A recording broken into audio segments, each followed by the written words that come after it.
शिव का स्मरण करो। पूर्णिमा के दिन चावल का एक आखा दाना जानते हो, पूरा खंडित चावल नहीं, कितना चावल, एक दाना चावल का शंकर भगवान के शिवलिंग पर समर्पित करिए। एक बेलपत्र जिसका डंडी का मुख अपनी ओर हो, जहां से चावल चढ़ाया है, उस चावल के ऊपर अपनी कामना कर रख दीजिए और चंद्रमौली भगवान का स्मरण करिए। कौन से भगवान? शंकर भगवान का सर्वश्रेष्ठ सुंदर नाम है चंद्रमौली। चंद्रमौली भगवान का स्मरण करिए। अपनी कामना कर बेलपत्र समर्पित कर शिव जी पर एक लोटा पानी, एक जल पात्र समर्पित करो, कलश से जल चढ़ा दीजिए। नैनों में वो जल लगाकर अपनी कामना कर वापिस घर को आइए। अगली पूर्णिमा आएगी, जो कामना करी है मेरा चंद्रमौली भोलेनाथ उसे पूर्ण कर ही देगा। आप सभी को सुंदर पूर्णिमा की बहुत बहुत बधाई हो। बाबा विश्वनाथ की कृपा आप पर सदा बनी रहे। आ गया पूर्णिमा की रात्रि। बड़े से बड़ी बीमारियां, बड़े से बड़े रोग, बड़े से बड़े कष्ट इस पूर्णिमा की रात्रि को छूट जाते हैं। दमे की बीमारी, श्वास की बीमारी, अनिद्रा की बीमारी, रात्रि को जगना, ये सारी बीमारियां पूर्णिमा की रात्रि को अगर व्यक्ति अपने जीवन को सुखमय बनाए, अपने जीवन को आनंदमय बनाए तो सब छूट सकता है। पूर्णिमा की रात्रि को पीपल के पत्ते 5 लेकर उसके ऊपर खीर डालकर रात्रि को खा लेने से महाराज दमे की बीमारी, श्वास की बीमारी रुक जाती है। वो बीमारी बढ़ती नहीं है, उससे कष्ट नहीं होता। जिन बच्चों के नेत्र कमजोर होते हैं, रोशनी कमजोर होती है, पूर्णिमा के दिन रात्रि को 12 बजे भगवान चंद्रदेव का दर्शन कराइए। 5 से 7 मिनट तक नयन मिलाए चंद्रदेव के साथ और बाद में एक पीपल के पत्ते पर खीर जो चंद्र के नीचे रखी हुई है उसी खीर को चटा दीजिए। फिर चंद्र का दर्शन कराओ, फिर खीर को चटा दीजिए। महाराज नयन की ज्योति बढ़ती है, नींद नहीं आती तो निंद्रा देवी प्रवेश करती है, निंद्रा अच्छी आती है, आनंदित होता है। महाराज जिस व्यक्ति के शरीर में गांठ पड़ जाती हो, शरीर काला पड़ जाता हो, चट्टे पड़ जाते हो या दांत खाज खुजली हो जाता हो, उसके लिए भी पूर्णिमा की रात्रि को 12 बजे महाराज भगवान चंद्रदेव के लिए 21 दिए जलाए जाते हैं। उस 21 दिए की कालोच एक थाली में इकट्ठी करी जाती है। कालोच को इकट्ठी कर शरीर में गाय के घी के साथ में जहां जहां जगह पर चट्टे हैं, गांठ है, वहां लगाया जाता है। उसको 5 या 7 दिन लगाइए। उसके बाद में रोज प्रतिदिन लगाने के आधे घंटे बाद स्नान कर लीजिए, आराम लगना प्रारंभ हो जाता है। आज पूर्णिमा की रात्रि से लेकर कार्तिक पूर्णिमा की रात्रि के बीच में जो दामोदर भगवान का, कृष्ण का, शिव का मंगल आनंद करेगा, अभिषेक करेगा, पूजन करेगा, स्मरण करेगा, उसके सारे दुख दरिद्र दूर हो जाएंगे। रात्रि को आप बड़े प्रेम से खीर बनाओ, चंद्रदेव की साक्षी में रखो, भोग लगाओ भगवान श्री हरि को। बन सके अगर लक्ष्मी की कमी है, लक्ष्मी नहीं आ रही है, व्यापार नहीं चल रहा है, तकलीफ बहुत ज्यादा है, घर में कष्ट है, कर्जा ज्यादा है, तो एक तांबे के कलश के ऊपर, तांबे के कलश में पानी भरना, कटोरी रखना, उस पे लक्ष्मी जी की मूर्ति रखना। लक्ष्मी जी की मूर्ति नहीं हो तो चांदी का सिक्का रखना। उसके सम्मुख में आप 31 दीपक घी के लंबी बाती के जला देना। महाराज एक एक कमल गट्टा उस 31 दिए के अंदर डाल देना और लक्ष्मी जी का पूजन करना, लक्ष्मी जी का स्मरण करना, खीर का भोग लगाना, पान के पत्ते पर खीर रखना, 5 पत्ते पर खीर का भोग लगाना और माता लक्ष्मी से विनती करना। सुबेरे 4 बजे तक वो रखे रहने देना, सुबह 4 बजे वो उठाना, लक्ष्मी को वापिस तिजोरी में या सिक्का हो तो उसको अलमारी में रख देना। जो खीर बनी है वो प्रसाद के रूप में सुबह 8 बजे, 10 बजे, 9 बजे जब खाना हो प्रेम से पाना। माता जो दिए लगाए हैं वो ठंडे हो गए होंगे, उनको रखे रहने देना, बाद में काम आते रहेंगे, या दिए विसर्जन करना हो तो आपकी मर्जी है। पर वो मिट्टी के दिए लगेंगे, आटे के दिए नहीं लगेंगे, मिट्टी के दीप लगाना है आपको। 31 घी के दिए लगाना है। लक्ष्मी जी का पूजन करो, कंकु, चावल, हल्दी, मोली से सब तरह से पूर्णिमा की रात्रि को सुख मिलेगा, आनंद मिलेगा, लक्ष्मी की वृद्धि होगी, कार्य सिद्धि होगी। दूसरा क्रम, पूर्णिमा के दिन आप शाम को प्रदोष काल के समय 4:30 बजे से 6 बजे के बीच में 1 लोटा पानी, उसमें 5 बेलपत्र रखकर, 1 कमलगट्टा डालकर भगवान चंद्रेश्वर महादेव के नाम से भगवान शंकर को चढ़ा दीजिए। आपकी जो कामना हो वो कामना कर कर चढ़ाएं, विनती करें चंद्रेश्वर महादेव को और निवेदन करें कि हमारा ये कार्य सफल हो। केवल पूर्णिमा के दिन चढ़ाइए, कार्तिक पूर्णिमा तक क्या फल मिलता है हमको जरूर बताइए। भी पूर्णिमा की रात्रि को और कार्तिक पूर्णिमा की रात्रि को गर्भवती नारी अपनी नाभि पर यदि चंद्र की दृष्टि पड़वा लेती है तो बच्चा विकलांग पैदा नहीं होता है। गर्भ से जो बालक होगा श्रेष्ठ होगा, विद्वान होगा, चतुर होगा, पढ़ने में होशियार होगा, क्योंकि ये चंद्र की किरणें जब समुद्र में उछाल ला सकती हैं तो आपके जीवन में भी तरक्की ला सकती है, उछाल ला सकती है। क्यों करा जाता है पूर्णिमा का व्रत? पूर्णिमा का व्रत करने का कारण क्या है बताइए? आप इतने सालों से कर रही हो, कई माताएं कर रही होंगी पूर्णिमा का व्रत। एक समय फलाहार करती हैं, एक समय भोजन करती हैं। भोजन में खीर का होना जरूरी होता है पूर्णिमा के व्रत में। दूध की सामग्री होना जरूरी होती है पूर्णिमा के व्रत में। 12 महीने की पूर्णिमा करो, मना नहीं है। और पूर्णिमा उठाने का भी समय होता है चैत्री। चैत्र के महीने की जो पूर्णिमा होती है, चैत्री पूर्णिमा पहली पूर्णिमा मानी जाती है, इसलिए चैत्री पूर्णिमा को सिद्ध पूर्णिमा कहते, कार्य सिद्धात्री पूर्णिमा कहते, सिद्ध करने में। मनोरथी पूर्णिमा कहते हैं, मनोरथी पूर्णिमा। इसलिए पूर्णिमा का व्रत कहां से उठाया जाता है? चैत्र के महीने की पूर्णिमा से पूर्णिमा का व्रत उठाया जाता है कि मैं महीने की पूर्णिमा करूंगी तो चैत्र पूर्णिमा से उसको उठा लिया जाता है। पर उसका एक नियम रहता है, आप फलाहार करें अपनी जगह पर है, पर एक समय भोजन कर रहे हैं वो अपनी जगह पर। भोजन के साथ में मीठे के साथ थोड़ा दूध की सामग्री होना जरूरी होती है। और क्यों करते हैं पूर्णिमा का व्रत? किस लिए किया जाता है, क्यों करा जाता है? उसका व्याख्यान वर्णन शिव महापुराण के अंतर्गत स्कंद पुराण में लिखा गया। स्कंद पुराण में वर्णन किया है श्री वेदव्यास जी महाराज ने। कहा ये पूर्णिमा का व्रत इसलिए किया जाता है कि व्यक्ति का जब मन गलत भ्रम में जाने लगता है, मन जब गलत जगह पर जाने लगता है, तो ये मन को गलत जगह पर ले जाने वाला कौन होता है? तो कहा ये चंद्र होता है। व्यक्ति की राशि के अंतर्गत, व्यक्ति की पत्रिका के अंतर्गत, व्यक्ति की ग्रह दशा के अंतर्गत जब चंद्र बेकार चलता है तो व्यक्ति अच्छा करते करते भी बेकार करने लग जाता है। चंद्र डोल रहा है। कई माताएं कहती हैं गुरुजी हमारे बेटे को आशीर्वाद दीजिए, बहुत गलत संगत में जा रहा है। मतलब समझ जाना कि चंद्र गड़बड़ जा रहा है। बेटी अगर गलत मार्ग पर जा रही है, बेटी अगर गलत संगत में जा रही है, किसी अन्य व्यक्ति को आकर्षित हो, चंद्र गड़बड़ हो रहा है, उसका चंद्र कहीं जा रहा है। कोई पुरुष, कोई लड़का, कोई गलत मार्ग पर जा रहा है, चंद्र गड़बड़ हो रहा है।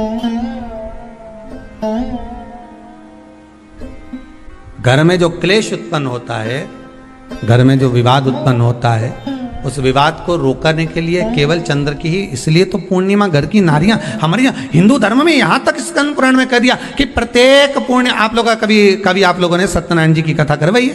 जितने लोग आस्था चैनल पर कथा सुन रहे हैं, जितने लोग फेसबुक यूट्यूब पर कथा सुन रहे हैं, यूट्यूब पर कथा का श्रवण कर रहे हैं, उनने कभी सत्यनारायण की कथा करवाई होगी। तो उसमें लिखा है हर कार्तिक, हर पूर्णिमा को, हर संक्रांति को ब्राह्मण सत्यनारायण भगवान की कथा या राजा या वैश्य कथा को कराता था या बढ़िया कथा कराता। सुनी कि नहीं सुनी ये बात?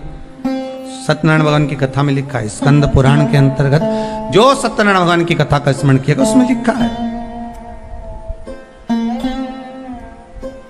प्रत्येक संक्रांति पूर्णिमा को सत्यनारायण की कथा करवाने लगा और ये योनि को प्राप्त हुआ, इस योनि से छूटा, इस योनि में गया। लिखा है, सब कुछ लिखा है। अब उत्ते से समझ जाओ कि पूर्णिमा को सत्यनारायण की कथा करने का बोला, तो पूर्णिमा कोई सत्यनारायण की कथा का क्यों बोला? वैसे तो रोज कराओ सत्यनारायण जी की कथा, प्रतिदिन कराओ, मना नहीं है। आप क्या कोई विशेष फंक्शन है आप सत्यनारायण जी की कथा करवा, पर पूर्णिमा संक्रांति को और संक्रांति को पूर्णिमा को सत्यनारायण की कथा का स्मरण क्यों करवाया गया? क्योंकि पूर्णिमा के दिन अगर ये भगवान का व्रत रख लेगी, पूर्णिमा के दिन अगर ये खीर का प्रसाद बना लेगी, थोड़ा सा दूध की कोई सामग्री बना लेगी और भगवान को भोग लगा देगी, भले सत्यनारायण भगवान के भाव से बनाए, भले सत्यनारायण जी के निमित्तार्थ बनाए, पर अगर इसने सत्यनारायण भगवान के निमित्त से बना, पर पूर्णिमा के दिन अगर ये व्रत रखेगी, उपास रखेगी या कोई सामग्री बनाकर भगवान की पूजन कर लेगी, तो इसके घर में जो अशांति है वो शांति में बदल जाएगी। इसलिए कई घरों में आज भी सत्यनारायण भगवान की पूजन हर पूर्णिमा को करती है। माता किताब लेके बैठ जाती है, तुरंत उन्हें ऑफिस जाना, कहीं काम पे जाना,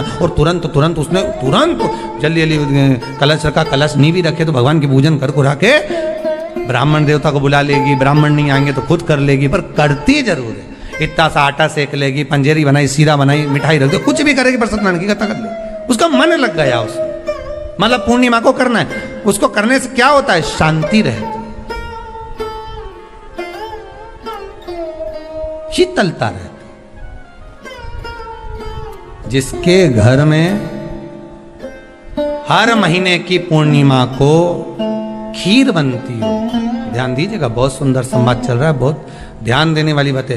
प्रत्येक महीने की पूर्णिमा को जिसके घर में दूध की सामग्री बनती हो, दूध की सामग्री तैयार होती हो, खीर प्रसाद तैयार होता हो, उसके घर में कभी क्लेश नहीं हो सकता। चाहे सास बहू एक दूसरे के सामने वो कहे ना, वो सांप और नेवले की लड़ाई क्यों ना, फिर भी शांति हो जाती है।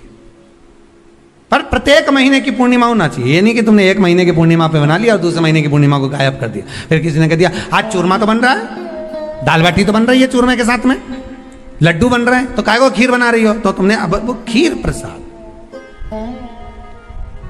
महापुराण की कथा कहती है, महाराज पूर्णिमा का जो चंद्र है वो विशाल का है, और उस चंद्र की पूर्णता में हमारी अभिलाषाएं भी पूर्ण हो। आप आस्था चैनल के माध्यम से जितने लोग कथा सुन रहे हैं, फेसबुक यूट्यूब पर जितने कथा सुन रहे हैं, और कुबेरेश्वर धाम में जितने कथा सुन रहे हैं, आप में से कितने लोग हैं जो पूर्णिमा का व्रत करते हैं? जो माताएं करती हो जरा हाथ उठाइए। पूर्णिमा का व्रत जो करते हो ना आप लोग, रखिए। अब पूर्णिमा के व्रत में आपने कई बार किताब पढ़ी होगी पूर्णिमा की, या आपने व्रत किया होगा, या पूर्णिमा का व्रत आप धारण करे होगे, तो उसमें पूजन कौन से भगवान की होती है?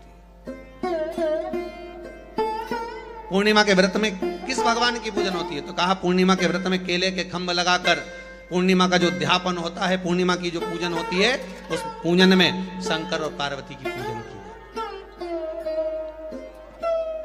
शिव और नारायण की पूजन करी जाती है, शंकर और पार्वती का स्मरण किया।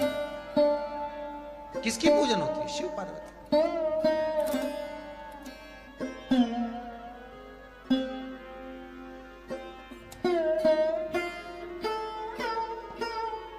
क्यों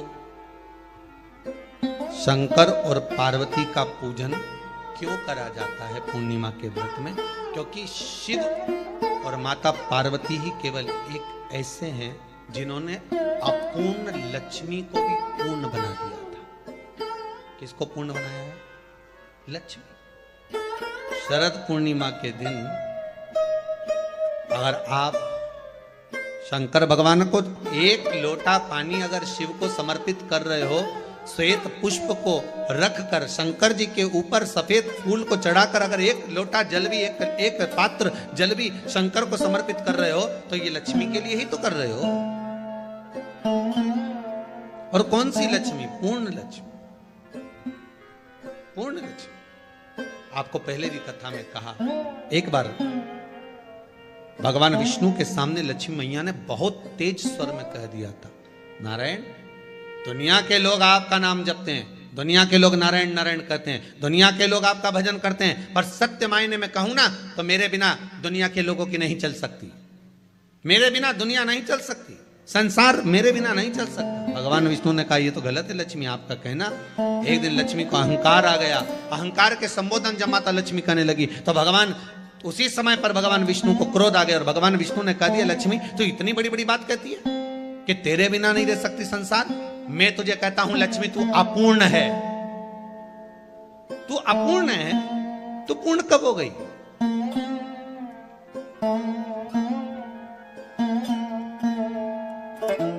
तेरी पूर्णता कहां हो गई? लक्ष्मी की आंख से आंसू बहने लगे। आज आपने मुझे अपूर्ण कहा, आपको मालूम है आप मुझे अपूर्ण कह रहे हो? आपको ये ज्ञात हो रहा है आप मुझे अपूर्ण कह रहे हो?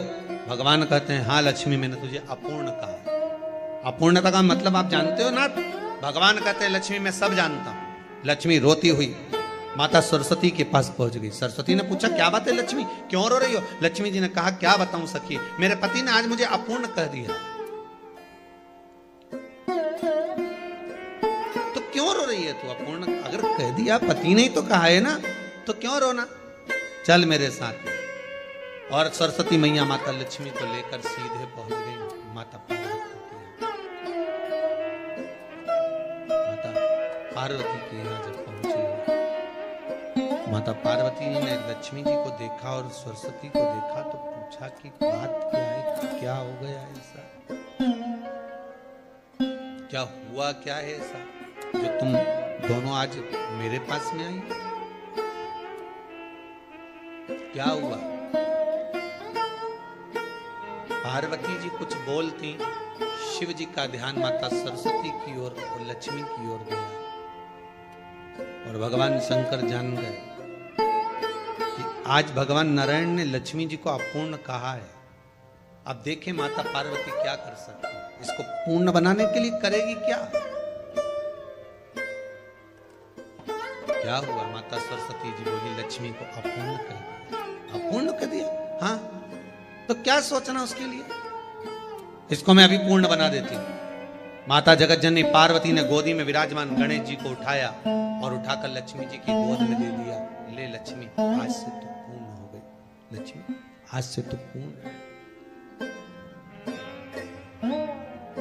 गोदी में जब तक संतान नहीं है तो नारी को लोग अपूर्ण समझते हैं, पर माता पार्वती जी ने संपूर्ण ब्रह्मांड में एक सिद्धता प्रदान कर दी कि अपने गोदी के लाल को, अपने गोदी के पुत्र को माता ने लक्ष्मी की गोद में देकर लक्ष्मी को पूर्ण बना।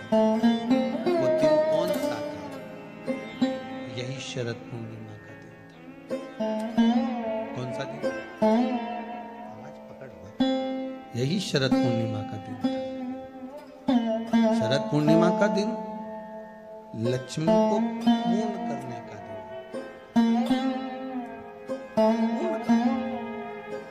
केवल अमृत ही नहीं बरसता, शरद पूर्णिमा के दिन लक्ष्मी भी बरसती। लक्ष्मी पूर्णिमा के कितने व्रत होते हैं? बोलते जाओ, जरा जल्दी जल्दी बोलो। पूर्णिमा के नारियों को, स्त्रियों को अखंड सौभाग्य के लिए, जो नारी वैधव्य नहीं होना चाहती है उस नारी को पूर्णिमा के कितने व्रत करना चाहिए? जिस नारी के यहाँ संतान नहीं हो, भगवान कृष्ण ने माता यशोदा को द्वापर में भी बताया है कि पूर्णिमा के 32 व्रत होते हैं। कितने व्रत होते हैं? 32।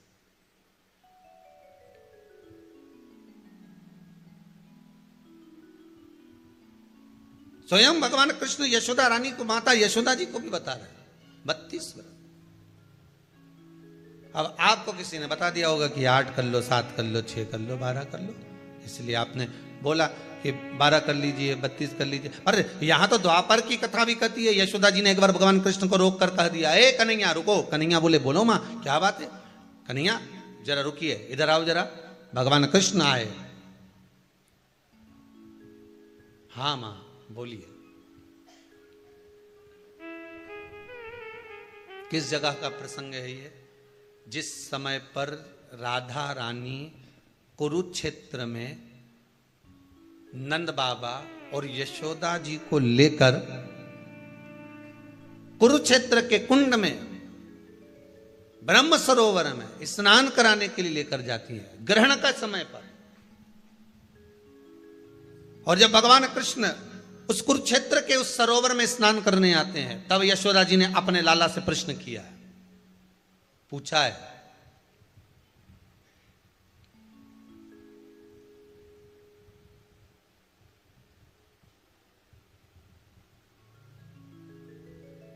कि नारी वेधव्य होकर ना मरे।